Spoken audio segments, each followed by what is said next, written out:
Hello and welcome back to the channel. Today I wanted to show you a new kind of bridge that I think hasn't really got the attention that I think it deserves, and it's by one of my favorite teams in DeFi, the Frax team. So as always, let's get straight to it. We're just going to jump straight into it and we're going to talk about Frax Ferry. And I think in crypto, a lot of the bridges that we use aren't the best.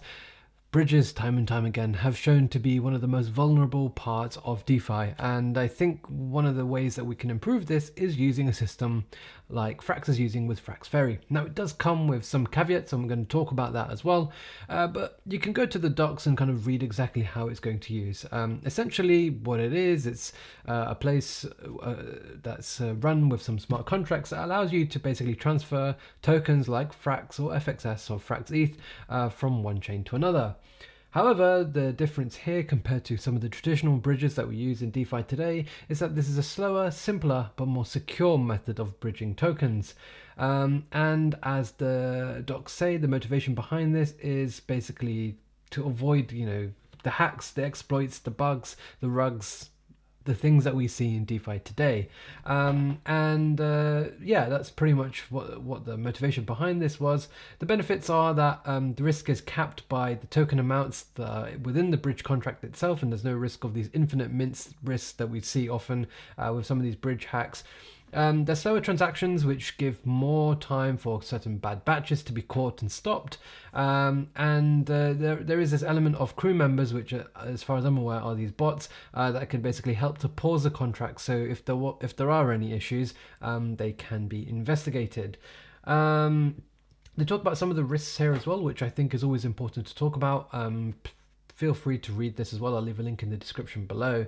But essentially, if the captain who's basically running this bridge, you could say, is tricked into proposing a bad batch or a false hash, then if no one can dispute that, then kind of that can be an issue.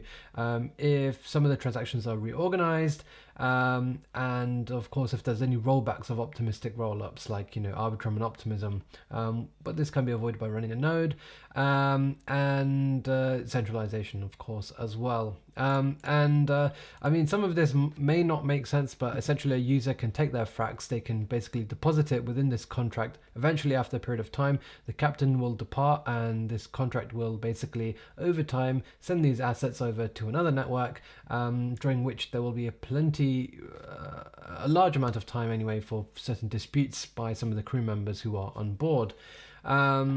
So that's pretty much how it works. Let's go off this and let's actually have a look at what it looks like. So you can access this if you go to Frax Finance and you go to Frax Ferry, which you'll find over here. All you need to do is connect one of your wallets and you'll be able to see this interface. And how does it work? Well, essentially you need to select a chain that you're going to start from and the chain where you want to end up.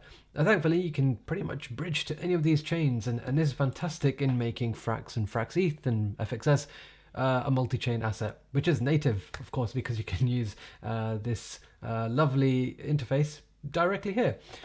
All you need to do is choose the asset. Now, in this wallet that I'm using right now for the purpose of this video, I don't actually have it any in this wallet, but I'm just going to show you basically what it looks like.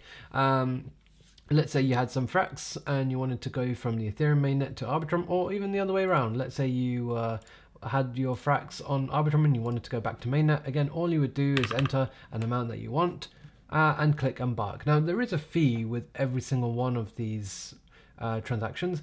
It does vary between 5 and 20 Frax. I believe if you're going from Ethereum mainnet to any other chain, it's 5 Frax, but kind of going the other way around, it's 20 Frax. So yes, it can be a little bit expensive, but ultimately, I mean, it doesn't matter how much you use. I mean, you could use 100,000 Frax and it will still cost you $20. All you would do is click embark and pay the transaction fees, and you'll have to wait.